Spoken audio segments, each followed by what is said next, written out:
She lived with her first husband after they divorced, and while she was married to someone else. She inherited $100 million, but later sued her manager, claiming it was nearly all gone. She spent years living quietly in a small English village, pulling pints in the local pub. She openly took on the Church of Coxtink after being raised in it. Her son, Benjamin, was buried at Graceland, a place usually reserved for Elvis and his immediate family. She married Michael Jackson at a judge's home in the Dominican Republic after knowing him for years. She channeled her immense grief and struggles with addiction into raw, powerful music and essays. Number 7.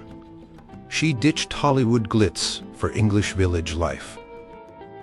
You might picture Lisa Marie Presley living exclusively in mansions, perhaps Graceland or a swanky Beverly Hills pad, and sure she did. But for a significant chunk of time, she traded the California sunshine and constant paparazzi glare for something completely different: the quiet, damp, and distinctly unstarry life of an English village. Around 2010, Lisa Marie, along with her then-husband Michael Lockwood and their young twin daughters, Harper and Finley, packed up and moved across the pond. Their destination wasn't London, but a village called Rotherfield in East Sussex, southeast England. We're talking rolling hills, ancient churches, and, yes, a local pub. Why the drastic change? Sources close to her, and Lisa Marie herself in interviews, pointed to a desire for normalcy, especially for her children. She wanted them to have a life away from the constant scrutiny that came with being Elvis Presley's granddaughter in Los Angeles. She craved a sense of community and anonymity that was impossible to find stateside. And find it she did, apparently. Locals reported seeing Lisa Marie doing very normal things, shopping at the local stores, picking up her kids from school, and generally just blending in. The family bought a large property called Coes Hall, a grade the second listed building with extensive grounds, offering privacy but still within the village fabric. Perhaps the most surprising detail: she reportedly got friendly with the locals at the village pub, the King's Arms. Ken Horde, the pub landlord at the time, told reporters that Lisa Marie and Michael Lockwood would come in fairly regularly. He described her as lovely and really friendly. He even mentioned that she sometimes helped out behind the bar, pulling pints for the regulars. Imagine popping into your local for a beer and having Elvis Presley's daughter serve you.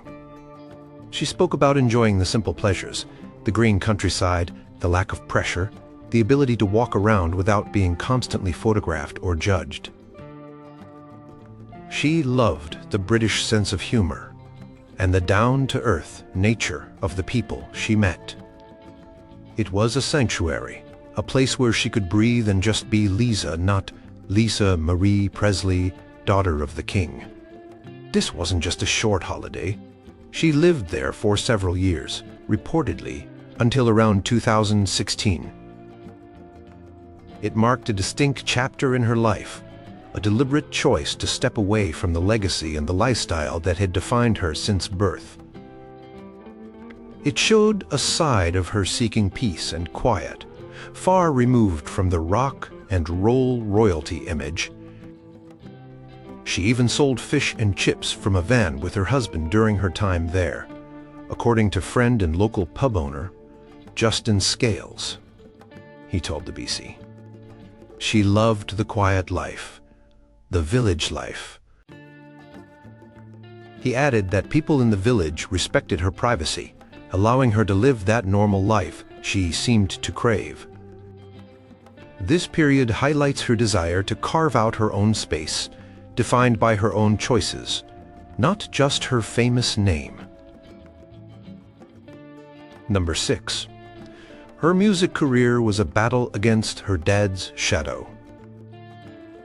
Okay, you probably know Marie Presley released music. But maybe you didn't realize just how serious she was about it, or the immense weight of expectation she carried, trying to forge her own path in the shadow of the king of rock and roll himself. It wasn't just a vanity project. It was a genuine artistic pursuit, fraught with comparisons and pressure. Marie didn't rush into music. She waited until her mid-30s to release her debut album, To Whom It May Concern, in 2003.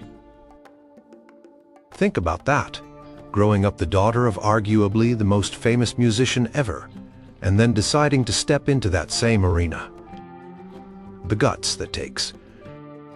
The album debuted at number 5 on the Billboard 200 chart and was certified gold, proving she had an audience interested in what she had to say.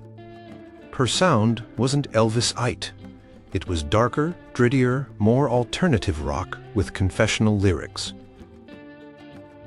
Lead single Lights Out directly addressed her heritage, and Graceland singing, "Someone turned the lights out there in Memphis. That's where my family's buried and gone last time I was there. I noticed a space left next to them there in Memphis, in the damn back lawn." It was raw and personal, right out of the gate. Her second album, Now What, 2005, continued this path, featuring collaborations with artists like Pink on the track Shine and Sex Pistols guitarist Steve Jones. It also included a moody cover of Don Henley's Dirty Laundry, perhaps a commentary on the media attention she constantly endured. The album again performed respectably, reaching number 9 on the Billboard chart. But critical reception was often filtered through the lens of her father. Reviewers couldn't help but compare, contrast, or mention the lineage. Some praised her smoky alto voice and candid songwriting, while others seemed unsure how to judge her work on its own merits. She spoke frequently in interviews about the struggle, wanting to be respected as an artist in her own right, while acknowledging the unavoidable legacy. She knew people would listen initially because she was Elvis's daughter, but she wanted them to keep listening because they connected with her music. After a 7-year gap, she released Storm and Grace in 2012. This album marked a significant artistic shift. Produced by the legendary T-Bone Burnett, known for his work on Oh Brother, Where Art Thou, and with artists like Robert Plant and Alison Krauss, the album moved towards a more rootsy Americana sound. The lyrics remained deeply personal, reflecting on relationships' loss and her experiences, including hints about her disillusionment with Springsteen, which we'll get to. Many critics considered Storm and Grace her most mature and accomplished work.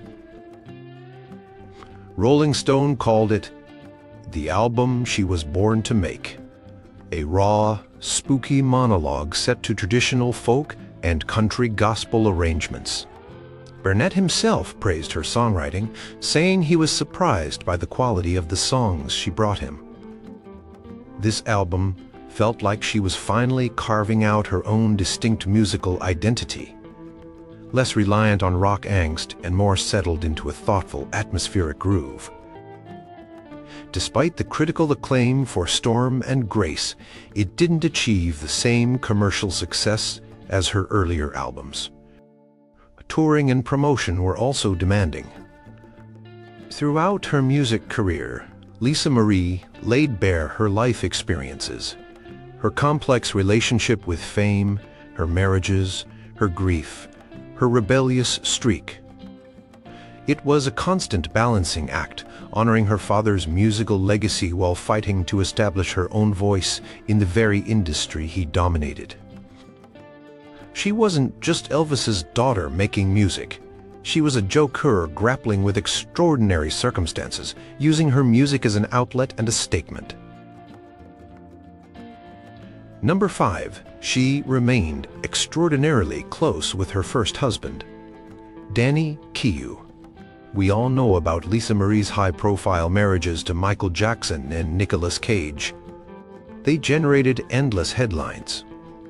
But her relationship with her first husband, musician Danny Kaye, was arguably the most enduring and significant romantic connection of her life, even long after they divorced.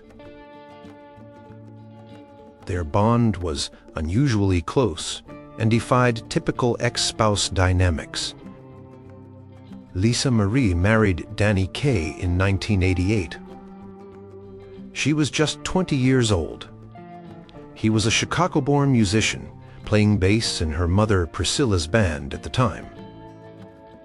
They had 2 children together, Danielle Riley Kaye, now a successful actress, born in 1989, and Benjamin Storm Kaye, born in 1992. By all accounts, it was a period of relative normalcy and happiness for Lisa Marie, away from the intense spotlight. They divorced in 1994, quite suddenly. Just 20 days after the divorce was finalized, Lisa Marie stunned the world by marrying Michael Jackson. This whirlwind change led many to assume the split with Kaye must have been acrimonious. But that couldn't have been further from the truth. Throughout her subsequent marriages and relationships, Danny Kaye remained a constant, grounding presence in Lisa Marie's life. She often referred to him as her best friend. In a 2005 interview with Rolling Stone, she said, "He's my absolute best friend in the world. The smartest thing I've ever done is have children with this man, because I knew he was the one I could be connected with for the rest of my life." Their connection wasn't just emotional, it was practical. Kaye often lived on the same property as Lisa Marie, sometimes in a guest house, even during her later marriages. He was deeply involved in raising Riley and Benjamin alongside her. When Lisa Marie married Michael Lockwood and had her twin daughters, Kaye was reportedly still part of the extended family unit, functioning almost like a co-parent or supportive uncle figure to all the children. Think about how rare that is. Ex-spouses remaining not just civil, but best friends, living in close proximity, integrated into each other's subsequent families. It speaks volumes about the deep foundation of their relationship and their mutual respect. Lisa Marie credited Kaye with providing stability and being a fantastic father. He largely stayed out of the public eye, a quiet constant behind the scenes. Their bond became even more poignant and crucial in later years. After the tragic death of their son Benjamin by suicide in 2020, Lisa Marie was understandably devastated. Reports indicated that Danny Kaye moved back in with her full-time to support her through the overwhelming grief. He was living with her at the time of her own sudden death, in January 2023. Their relationship spanned over 3 decades, weathering divorces, new marriages, births, deaths, and the immense pressures of Lisa Marie's unique life. He was there before the mega-stardom of her later marriages, and he was there after. She described their dynamic once by saying, "I don't know how, but we've managed to stay close. There's nothing I wouldn't do for him." Their story is a testament to a different kind of love and partnership, one that transcended traditional labels and endured through life's biggest challenges. It was a relationship built on shared history, deep affection, and an unwavering commitment to family. Number 4. She faced major financial struggles, despite a massive inheritance. When you hear daughter of Elvis Presley, you automatically think set for life, right? Elvis remains one of the highest-earning deceased celebrities, and Graceland is a massive tourist attraction. Lisa Marie inherited her father's estate, estimated to be worth around $100 million, on her 25th birthday in 1993. So reports that she was facing serious financial difficulties later in life often came as a shock. The story is complex and involves trusts, business managers, and the sale of significant assets. When Elvis died in 1977, his estate was actually in considerable debt, largely due to mismanagement during his lifetime and hefty taxes.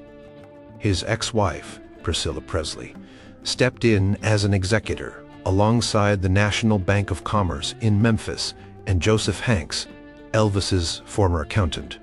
Priscilla made the shrewd decision to open Graceland to the public in 1982, turning it into a hugely profitable tourist destination and saving the estate from bankruptcy. By the time Lisa Marie inherited the trust, the Elvis Presley Trust, in 1993, its value had soared largely thanks to Priscilla's efforts and the creation of Elvis Presley Enterprises, EPE, which managed Elvis's image, music rights, and Graceland. Lisa Marie became the sole beneficiary. For years, things seemed fine. Lisa Marie appointed Barry Siegel as her business manager in 1993, the same year she inherited. He continued managing the trust. A pivotal moment came in 2005. Siegel orchestrated a deal to sell 85% of EPE's assets, including the rights to Elvis's name and image, to CKX, in an entertainment company run by Robert F. X. Silverman, who also created American Idol. The deal was valued at around $100 million, a mix of cash, stock, and debt relief.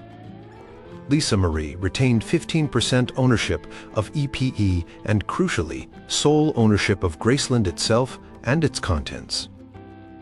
At the time, the deal was presented as a smart move to diversify assets and ensure long-term financial security. Lisa Marie received about $53 million in cash after taxes and expenses from the sale.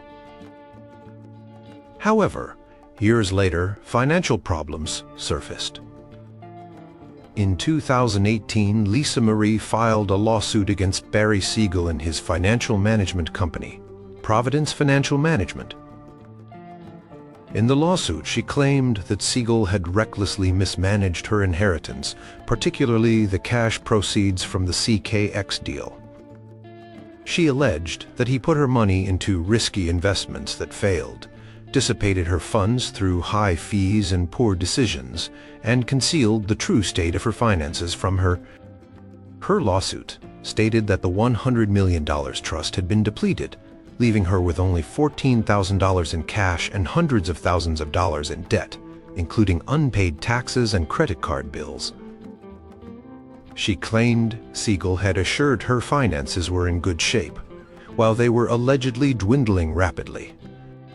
Siegel vehemently denied the allegations. He countersued Lisa Marie for $800,000 in unpaid management fees.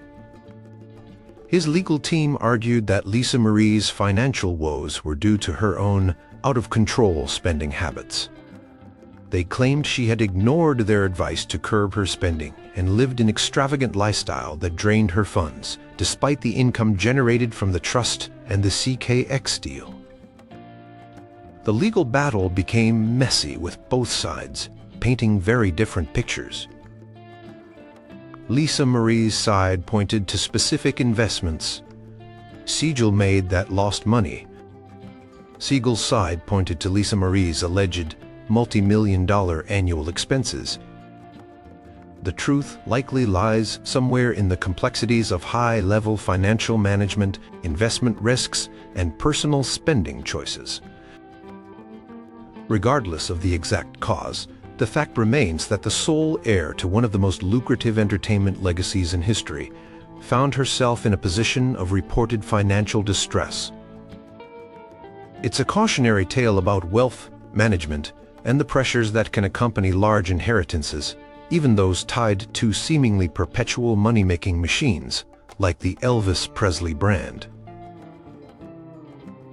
It takes that inheriting wealth doesn't automatically guarantee lifelong financial security, and that navigating complex financial dealings can be perilous even for the daughter of the king.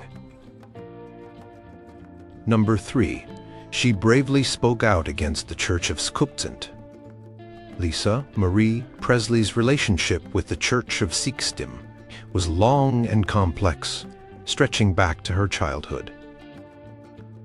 But unlike many who leave the controversial organization quietly, Lisa Marie eventually became quite vocal about her departure and her negative experiences, a move that takes considerable courage given the church's reputation for dealing with critics. Her introduction to Kaikumd came through her mother, Priscilla Presley. Priscilla became involved in the 1970s, shortly after Elvis's death, seeking answers and stability during a difficult time. Lisa Marie was raised within the church from a young age alongside her mother. She spent decades as an active member, participating in its courses and reportedly reaching high levels within its tiered system of spiritual advancement. During her years in Folkestone, she was often seen at major church events and was considered one of its prominent celebrity members, alongside figures like Tom Cruise and John Travolta. The organization often highlights its celebrity connections. Lisa Marie even received the church's Humanitarian Award at one point. However, seeds of doubt apparently began to grow. While she rarely spoke about Sanctine publicly during her membership, as is common practice for members, hints of disillusionment started appearing around 2012. Her album, Storm and Grace, released that year, contained lyrics that many interpreted as critical of the church. For example, the song So Long includes lines like this: "Here is a city without lights. Those are all the people without voices, churches. They don't have a soul soup for sale without a bowl." Another track, You Ain't Seen Nothin' Yet, talks about leaving behind something controlling. "I'm a bit depleted now, got run over by enemy's self-inflicted frenzy. You can think what you want of me." In interviews around the time of the album's release, she started speaking more openly, though still somewhat cautiously. She told USA Today in 2012 that she had needed to pull the weeds from her life. "I got rid of matrix people," she said, describing them as vampiric, parasitic, sucking the life out of her. While not explicitly naming Countep, many observers believed she was referring to the church and its influence. She spoke about feeling insulated and controlled, and needing to break free to find her own voice again. She mentioned relocating to England, as discussed earlier, as part of this process of stepping away and finding clarity. Her criticisms became more direct over time. In later interviews and through friends' accounts, she described feeling deeply betrayed and manipulated by the church's leadership, particularly its head, David Miscavige, who had been the best man at her wedding to Michael Jackson. She reportedly objected to the way the church handled dissent and the pressure it placed on members. Leaving Scientology, especially for someone raised within it and with such high visibility, is known to be an incredibly difficult process. The church has faced accusations of harassing former members who speak out, a practice it denies. For Lisa Marie to publicly acknowledge her departure and express criticism was a significant step. She also reportedly helped others who were trying to leave the church, offering support and resources. her stance provided a powerful counter-narrative to the church's carefully cultivated public image, coming from someone who had been deeply embedded within its structures for most of her life. Her journey with Skumsteen reflects a pattern seen in her life, a search for meaning and stability, followed by a fierce assertion of her own independence when she felt controlled or misled. Her willingness to speak out, despite potential repercussions, highlighted her strength and her determination to live life on her own terms, free from external doctrines she no longer believed in. It was another instance of her pushing back against powerful forces that sought to define her. Number 2, she was unflinchingly honest about grief and addiction. Lisa Marie Presley's life was marked by profound loss from a very young age, and she later faced intense battles with addiction. What set her apart was her increasing willingness, especially in her later years, to speak with raw, gut-wrenching honesty about these struggles. She didn't shy away from the darkness. Instead, she shone a light on it, hoping to help others feel less alone. The first major tragedy struck when she was just 9 years old, the sudden death of her beloved father, Elvis Presley, in 1977. She was at Graceland at the time and was one of the last people to see him alive. Losing a parent at such a young age is traumatic for anyone, but losing Elvis under intense global scrutiny added layers of complexity to her grief. She spoke about how that loss shaped her entire life, creating a persistent shadow of sadness and a feeling of being unmoored. This early experience with grief, perhaps, made her more susceptible to later struggles. In interviews and legal documents related to her divorce from Michael Lockwood, Lisa Marie admitted to battling a serious addiction to pomace and painkillers. She revealed that this addiction became particularly severe following the birth of her twin daughters, Harper and Finley, in 2008. She stated she needed multiple rehab stints between 2013 and 2016 to get clean. She didn't just admit to the addiction, she described its grip. She spoke about the shame involved, but also the necessity of seeking help. By being open about her recovery process, she chipped away at the stigma often associated with addiction, particularly for mothers. She framed it not as a moral failing, but as a response to pain, both physical, related to postpartum issues, and deep-seated emotional pain. However, her most devastating encounter with grief came in July 2020, when her son, Benjamin Kiwa, died by suicide at the age of 27. Benjamin, her only son, bore a striking resemblance to Elvis and was described by Lisa Marie as the love of her life. His death shattered her world. In the aftermath, Lisa Marie largely withdrew from the public eye, but when she did communicate, it was with breathtaking vulnerability about the all-consuming nature of her grief. In August 2022, she penned a powerful essay for People magazine in honor of National Grief Awareness Day. It was a harrowing account of what it's like to live after losing a child, particularly to suicide. Grief does not stop or go away in any sense, she wrote. Grief is something you will have to carry with you for the rest of your life. You do not get over it. You do not move on, period. She described grief as a lonely path, often judged by others who haven't experienced similar loss. It's a real choice to keep going, one that I have to make every single day, and one that is constantly challenging to say the least, she admitted. She spoke directly about the specific pain of losing a child to suicide, the guilt, the endless what-ifs, and the feeling of being blamed. She shared her experience to connect with others navigating similar tragedies, stating, "I already battle with and beat myself up tirelessly and chronically blaming myself every single day. If you know someone who lost a loved one regardless of how long it's been, please call them, text them, reach out. She also talked about finding solace only with others who had experienced similar loss, saying, "Nothing, absolutely nothing takes away the pain, but finding support can sometimes help you feel a little bit less alone."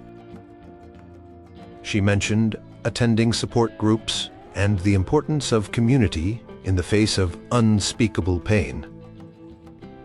Lisa Marie's openness about her addiction and her devastating grief was not about seeking pity. It felt like an act of solidarity, an attempt to use her platform to validate the experiences of others suffering in silence. She refused to present a cyanided version of her life, instead offering her raw, unfiltered truth, pain, struggles, and all. It was a testament to her resilience, even as she acknowledged being permanently changed by her losses. Her final years were defined by this courageous honesty, turning her personal tragedies into a source of potential comfort and understanding for countless others. Number 1.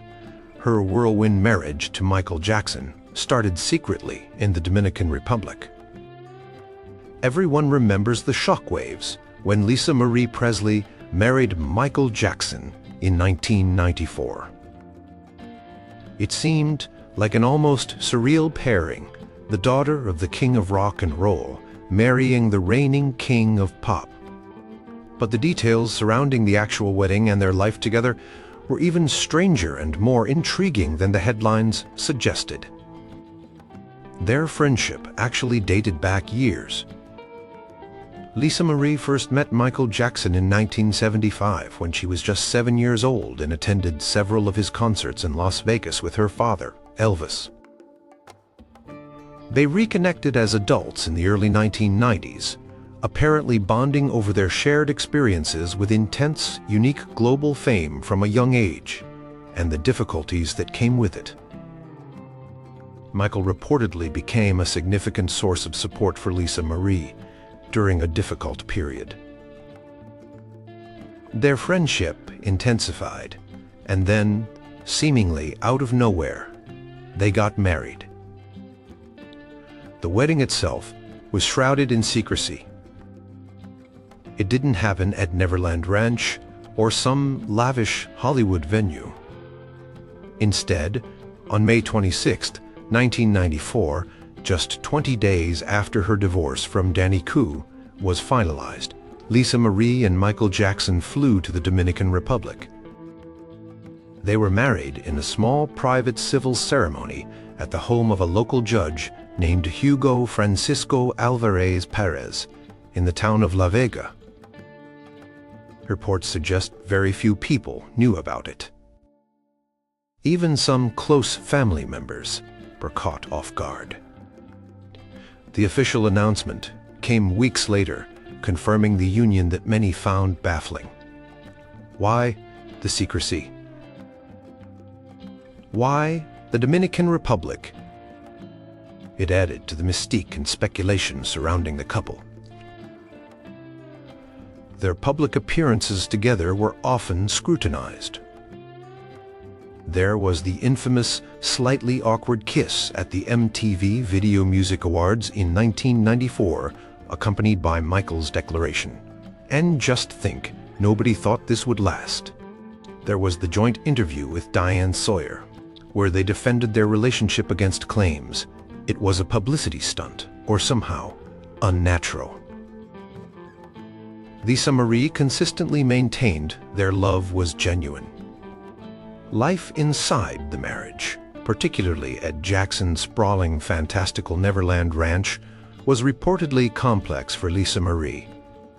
Neverland, with its amusement, park rides, zoo animals, and constant stream of visitors, was Michael's sanctuary, but could feel isolating and strange to outsiders.